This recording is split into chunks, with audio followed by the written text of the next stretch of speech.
Arise, Ghana youth, for your country. The nation demands our devotion.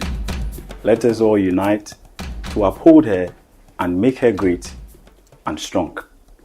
Once again, you're welcome to the national agenda. And you know how we do it on the national agenda. Here we discuss all the pressing national issues from the grassroots level to national policy analysis. And yes, again, today we are talking about youth in leadership.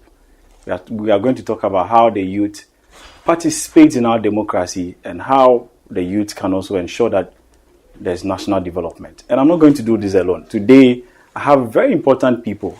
I've got youth advocates here in the studio with me, and I'm going to go straight to them. So I have here Latif Jorhowie. Yeah. Yes, affectionately known as the barrister. Yeah. Yes, pardon me for the wrong pronunciation.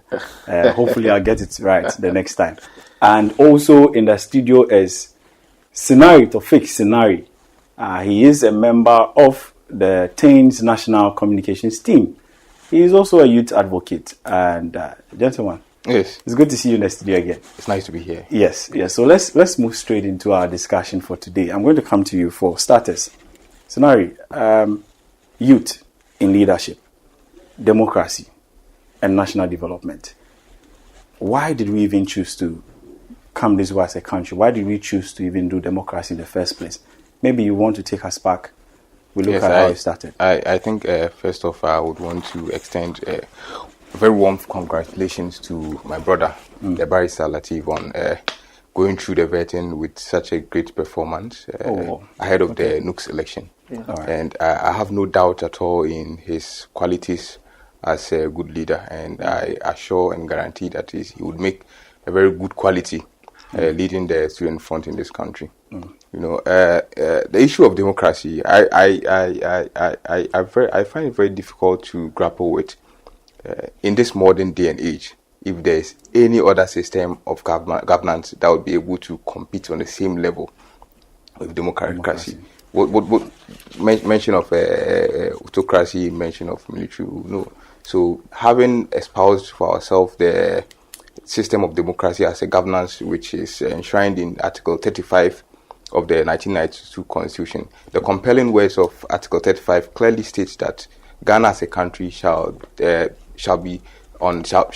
govern the principle of democracy, and then dedicated to the promotion of freedom and justice.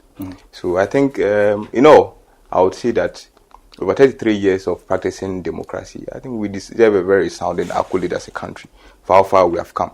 And it is not for anything that you see that the countries in the sub-region, mention of Niger, mention of Mali, and those other countries who have their constitution being abrogated and suspended by military takeovers.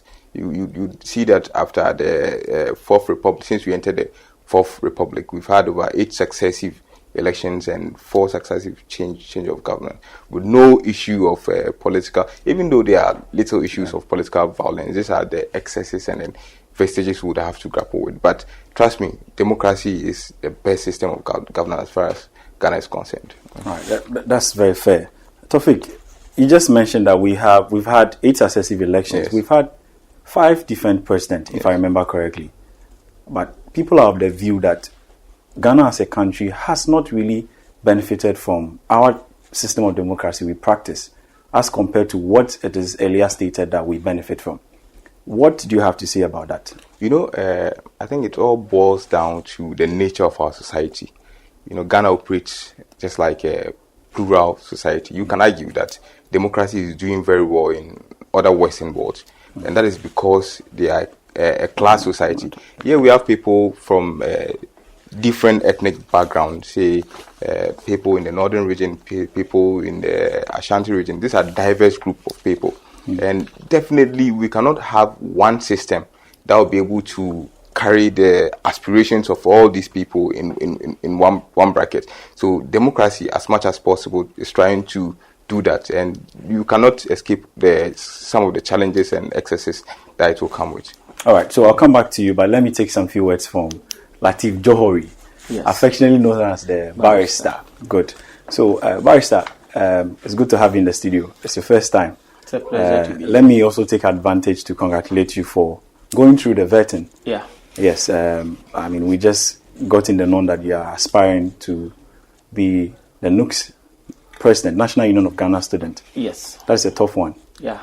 Yeah, very tough and very competitive election. I have been there before, so I know how it feels like. Exactly. And I know what it demands.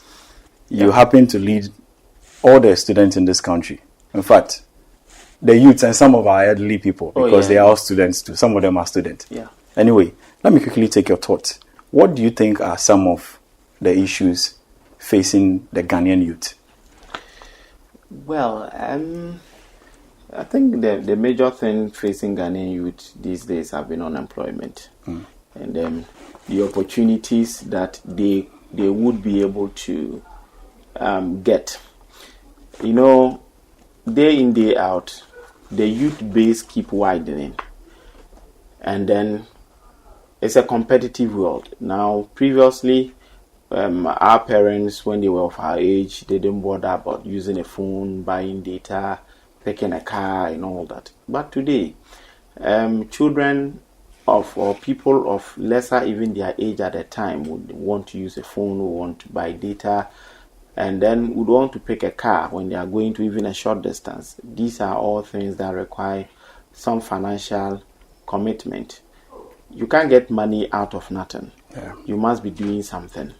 And so over the years, our politics, and you could see that our politics have always revolved around the youth. Take Nigeria, when Tinubu was running for presidency, when people were complaining about his age, he had to make categorical statements and promises as far as youth, even promised a quota of his appointment for the youth come to Ghana. The story is no different. It's the same thing, youth. In fact, you literally could hear youth a number of times when any party is presenting its manifesto during elections.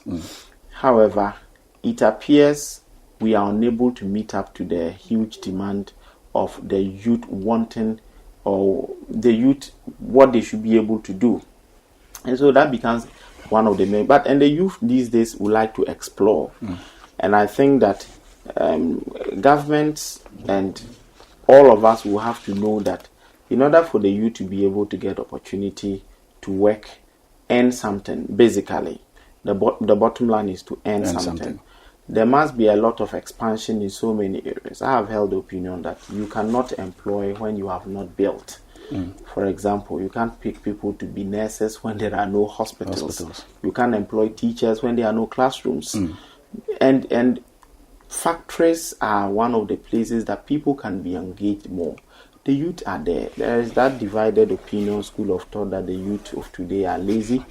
And there are also that aspect of the which I belong to, that the youth are not lazy. The youth are just people who think differently than the people in the elderly bracket today when they were young. Maybe at the time, some of the things the youth are doing today, they feel like, we're not doing ABCD. Exactly. So when we don't build, when we don't invest, the problem will continue to compound, and the youth will continue to look like they do not have something to do. But thankfully, technology is around. Now, technology pays, TikTok pays, Facebook pays, Instagram pays. There are so many avenues that government will have to move out of the traditional, conventional way of wanting to solve the issue of unemployment. And I'm sure that we'll be able to. All right, that's fair. Let me quickly ask this follow-up question. Yeah.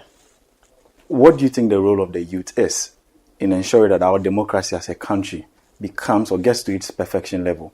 Because as it stands now, we still have issues coming up. And, elections are very key in every democratic nation.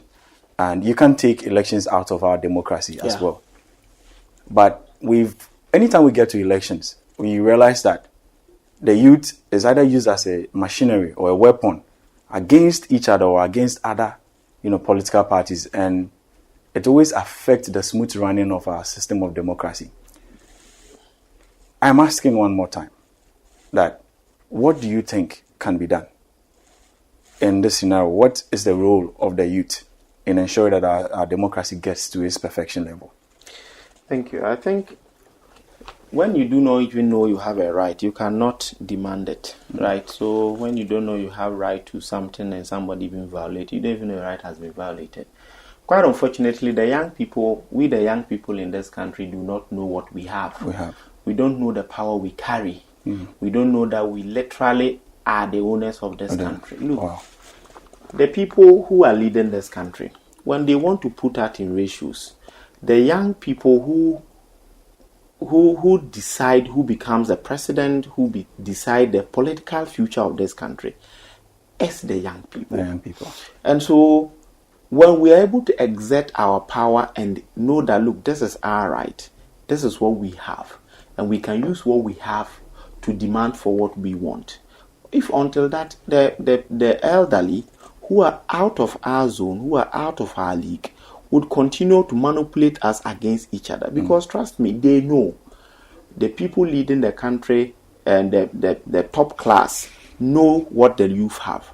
And so the best way to be able to have their way is always trying to have you against each other. Because they know when the youth are against each other, they are able to thrive.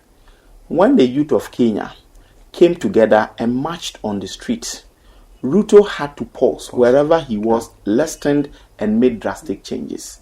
And so that was just a week or just a moment of demonstration. Look, when we have demonstration in this country, how many do you see? How many elderly people do you see there? If they say we should do demonstration, every group should do demonstration. Is it not the youth that are energetic? Yes. That has a voice, that can stand in the rain, in sunshine for days and demand what they want. Exactly. And even when it comes to numbers, we make the numbers. But unfortunately, somebody thinks that it is Latif Lawrence against Sinare. It is Latif Jorhowie against Ofobi. No. Should be us as an interest against those upper class who are leading us, so that we can demand common good for ourselves. But if it is looked as, oh, I belong to a certain, because a certain honorable is up there and is the one that will be shouting and praising all the time, and so the moment Sinare is even making a legitimate demand as far as youth unemployment is concerned, that I should have agreed with Sinare Toufique for us to make it an agenda that benefit the youth. I say no. Sinare is being irrational because it is against my boss. And so I think that for the youth to be able to hold the democracy, make it work properly, we need to understand that we literally represent democracy in this country. We literally decide who should lead, who should not lead, and we should not cede that power we have. Power in numbers, power in strength, and power in voice. We should not cede these powers to the people who form the minority group, and as though they are the people who decide for this country. All right, that's fair. To add up to what he just said, statistics has proven that the youth make up a large chunk of the population in this country. And it's also so we can equally say that Ghana's population is a youthful population. Yes. And it also shock you to know that based on the 2021 National Housing and Population Census, the number of unemployment youth in this country has tripled as regards the result that was adduced during the 2010 census. That's huge. So that shows you. And I think it's only prudent that we pause here and then commend His Excellency John Dramani Mahama for taking the youth at heart and giving them a role in national politics. It is for no reason at all that you see that the NYE has rolled out this Jumawara program that is intending to churn out about 10,000 youth in this country, give them sustainable jobs and business. Those 10,000 will in turn employ young people. So when you take this trajectory, it would mean that in the next 2 to 3 years, the issue of unemployment, even though may not be eradicated completely, but will subdue a bit. And if you look at NYE, what they are doing an amazing job. All the important sectors, they are creating assistantship rules for youth in order to curb the issue of unemployment. You would find that people in health, we have the health assistance program. We have, if you come to security, we have the police assistance program. If you come to sanitation, we have now I hear Zoom Lion staffs are taking about 1,200. Yeah. That's as remarkable. Compared to the already existing Yes. about 350. Yes, and then go to the Ministry of Communication. The party is working out to training about 1 million coders. So these are sustainable jobs for the youth industry. So I'm hoping that in the next 5 to 7 years, we won't have this discussion about unemployment. All right. So let me quickly ask a follow-up question. People are of the view that the voice of the youth is not heard anytime it comes to decision making. I mean, at the national level. Would you agree to that assertion? Or if not, what are the reasons why you wouldn't even agree to that? Because, I mean, it is obvious. Sometimes we see that the youth will be calling on the government to go in a certain trajectory for them, but nothing comes out of it. And it is the politicking part that really almost always wins. Yes. You know, for a democratic state like us, you'd realize that usually it is the voice of the majority that has the way. Regardless of that, the voice of the minority should also be upheld. The youth is actually the majority. By your own statistics, yes. And we can say the youth is the majority. I'm trying to trickle it down to the nature of democracy. We operate in a representative, unlike other countries that operate in a direct democracy. So what you have to do is that go and then elect somebody who in turn go and then represent you. So it's not about ways of making of your voice, but I think it's about the appropriate channel in trying to make your voice heard. So they've introduced the private members bill in Parliament. So if you have any issue, I think it's really fair that you introduce you through your member of Parliament. That is the essence and beauty of representative democracy. Yes. Okay, that's fair. On even on the grounds of elections, I'll quickly move to Latif. We mentioned earlier that you just went through your vetting process. Yes. I would want us to quickly go to the NUGS level. Yeah. National Union of Ghana student. Yes. Expected to be the mouthpiece of every Ghanaian student. Yes. Right. And you're aspiring to be their president, if I remember correctly. Yeah, that's true. I congratulate you once again. Thank you. I would want to give you the opportunity. What is that one thing that what is that one thing you have seen and you want the Ghanaian student? Because I can virtually say that the Ghanaian student are actually the youth. Yeah. Yeah.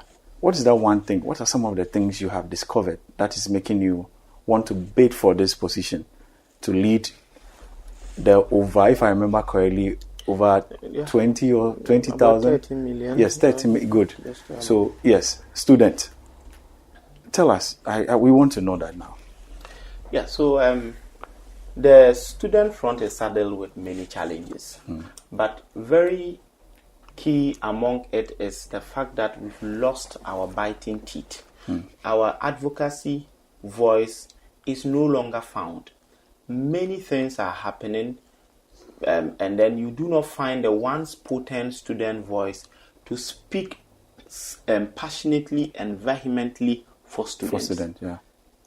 One, when you go to most training colleges, and I keep saying this, many of them affiliated to University of Development Studies, Legon, and UEW are in 300, are in 400, and even some results from level 100, level 200 are not released up to date. These are serious matters. Look, every single year at Legon, accommodation crisis is always bound to happen. Students are admitted, there are no beds for them to sleep. And so it's not only no bed syndrome that we hear about in the hospitals, we hear it even at the universities. People want to go to school, but they can't even get. Have there been a deliberate investment in accommodation? The University of Cape Coast, where I completed, the halls of residence, I think the recent one is also even more than 10 years, which was built by the SRC, by the way. The ones that government built, the Ugwa Hall, the Adeshe Hall, Vaku Hall, which are bigger halls, and they are over. Ugwa is about 60 years. They have been taking rent every single year. We've not been able to put up an annex. There has been no deliberate intention to be able to invest. And it is student that is always at the mercy of these things. It is important for us to give the student union a teeth that can bite. It is not a student union that I intend to build that will be disruptive to government. It is one that can be very collaborative and be firm on issues that affect students. to add up, you will notice that basic school, the issues of basic school still under trees, still exist. It is not a promise to eliminate that. But I think that as a partner in development for government and for the student front, there are so many NGOs, there are so many philanthropists, there are so many people who are alumni of these schools that were once great but now under trees, that NUGS can make deliberate effort, reach out to these philanthropists, reach out to these people who at least life has blessed them with money, Richard Nyamakwe, even Shatawale, and all the people. These people, I think when you meet them and let them understand that, look, Shatawale, Vanguard, Sarkodie, this is what we want. A lot of kids love you in these schools. We have many of these schools that are still under trees. Many of them, roofs are off. We just want you to pick 5 of them. You can pick one in Angloga, you can pick one in Chebi, you can pick one in my hometown, JFC, anywhere. Just renovate it. And then probably you can brand it in your name. Exactly. Renovated by Obedi, renovated by Vanguard, MDK. These are just even the people they love them. They have seen that their own MDK, Shatawale has come to renovate a school for them. And they feel like beyond the music, they are touching lives. But when we don't go, they are very busy people.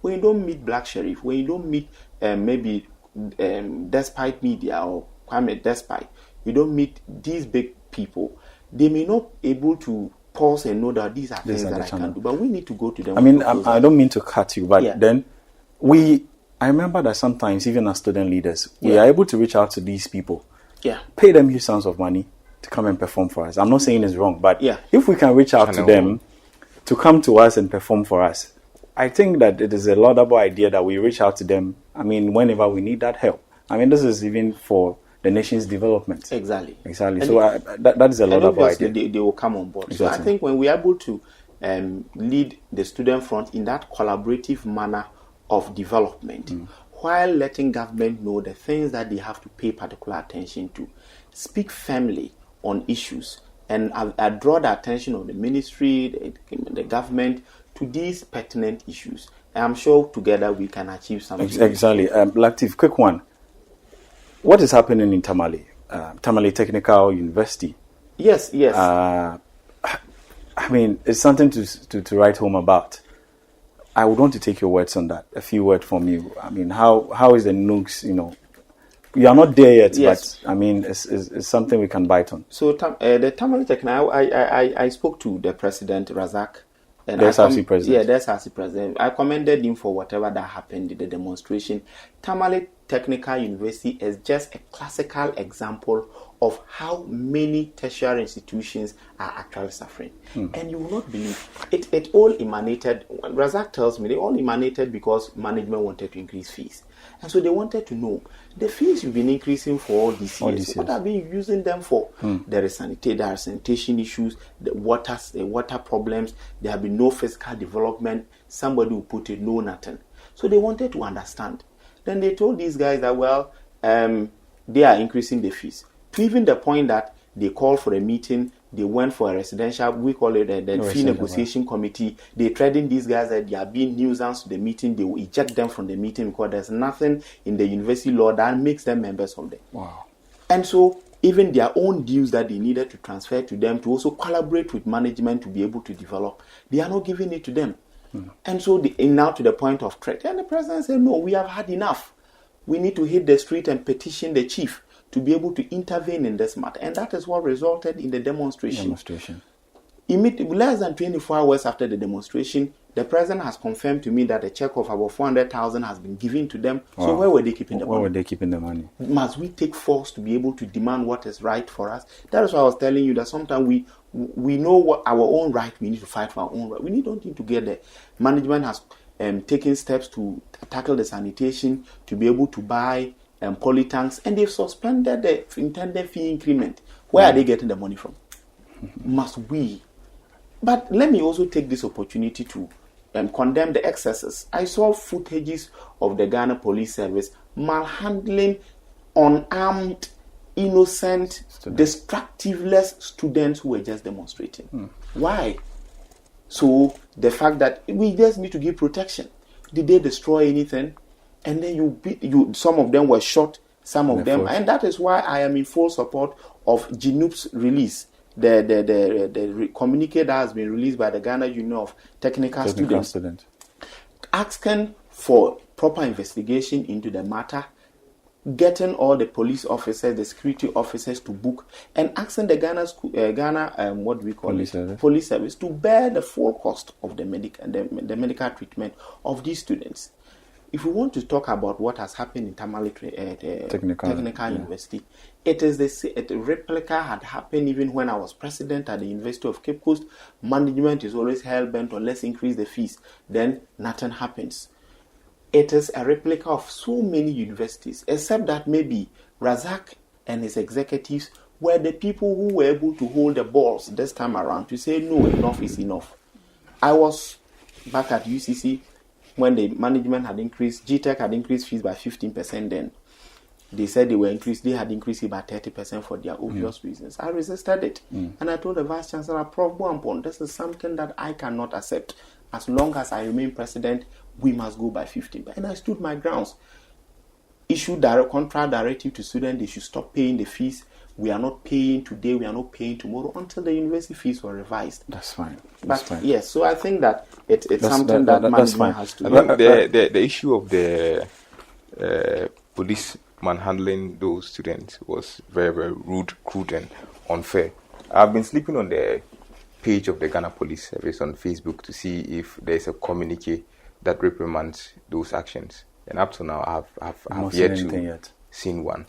I think it's the conduct of such people like this in the system that cause a blot on the whole system.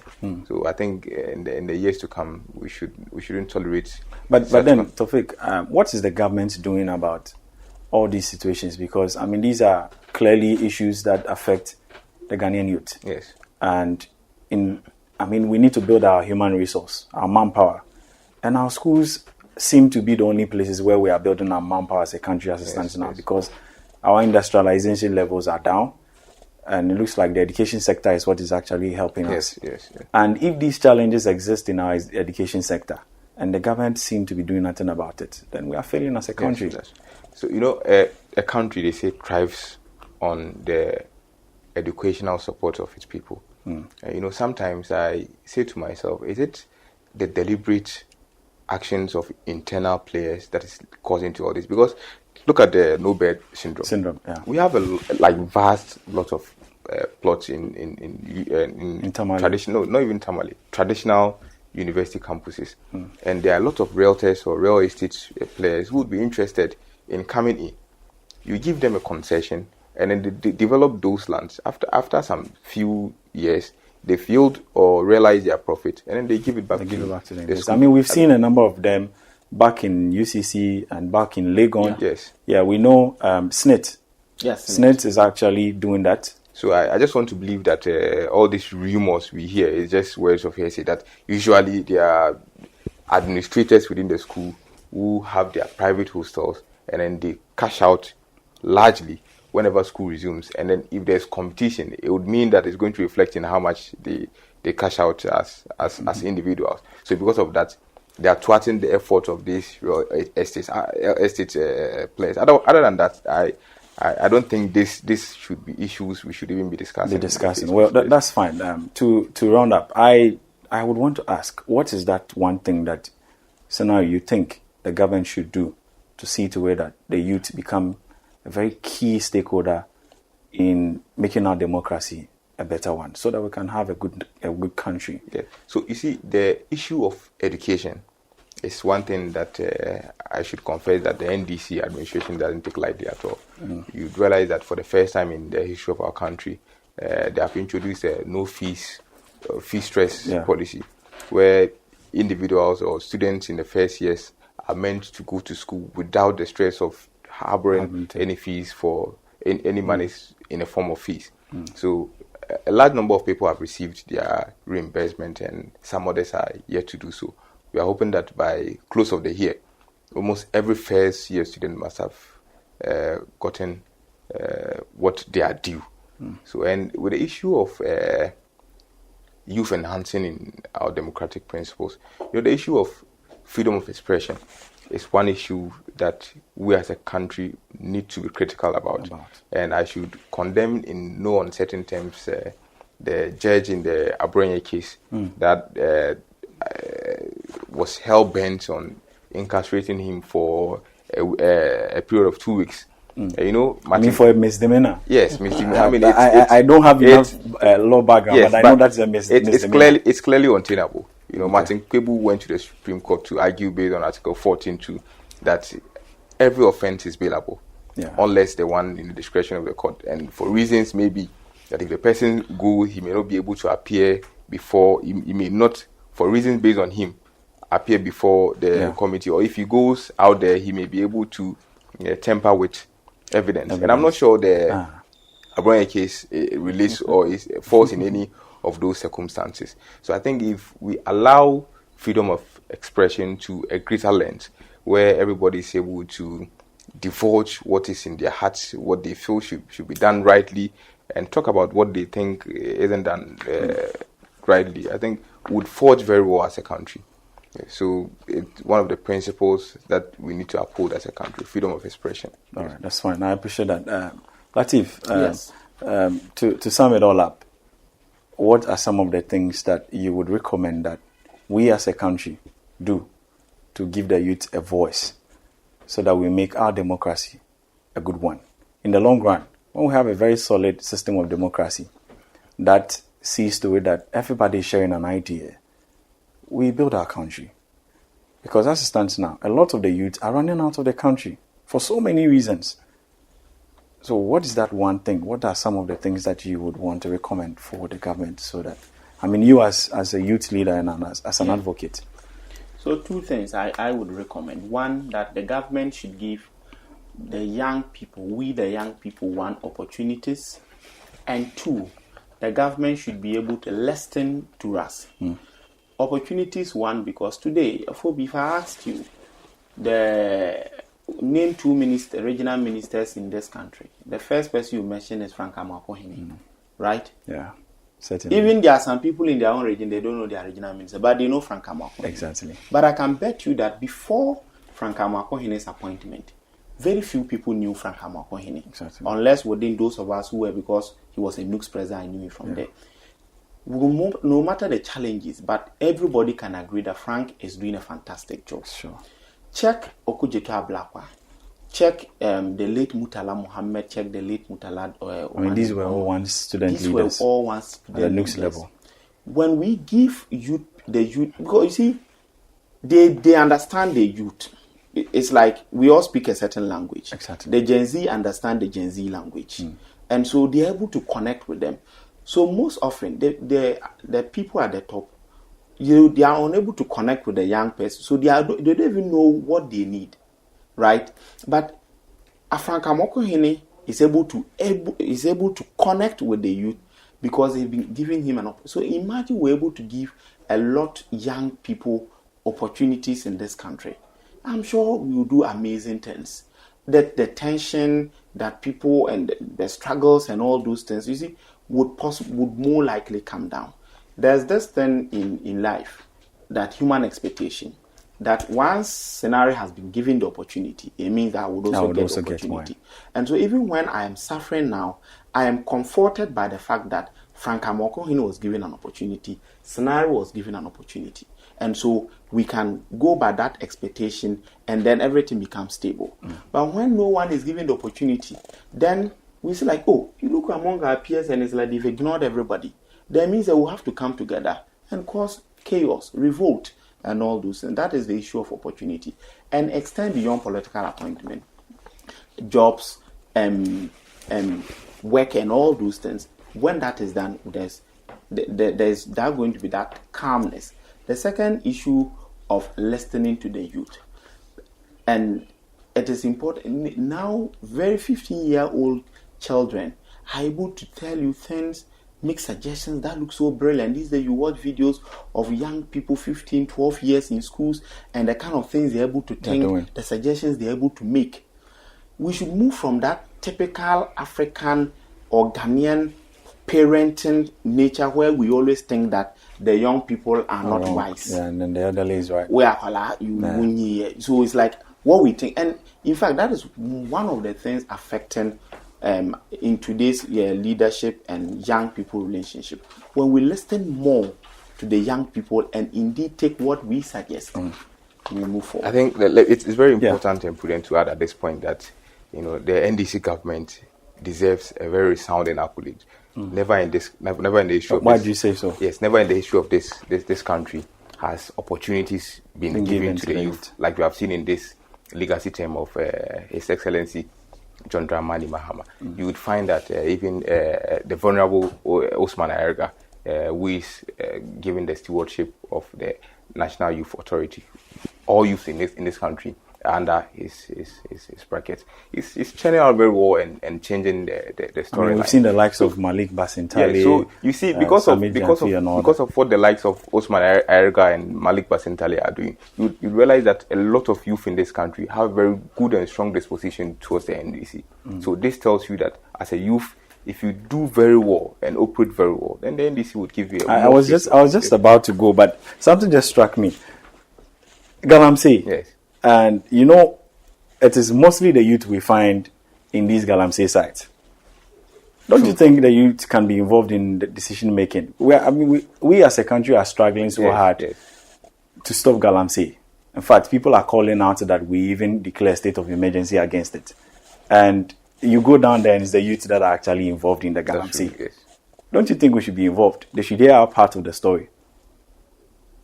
I think I should agree with you largely, because one of the principles of democracy is that whatever policy you take, you should make sure that you involve those who the policy intend to impact.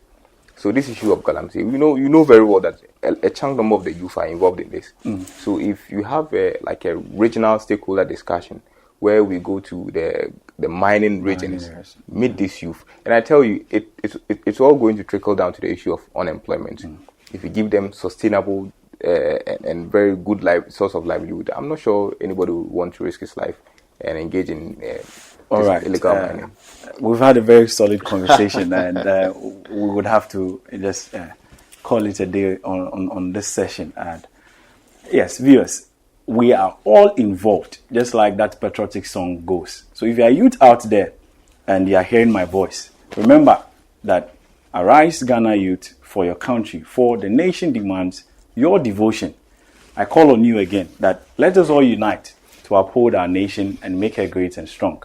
This is where we bring the curtains down on the national agenda, and this was the Youth in Leadership episode. Just go on all our social media handles and subscribe, share with somebody. Please, let's get interactive in our comment section. Stay with us for the next episode. And thank you so much, gentlemen, for coming today. I didn't do this alone. I did it with Latif Jorhowie and Sinare, Toufique Sinare. It's nice being here. Sure, we're out for today. Thank you.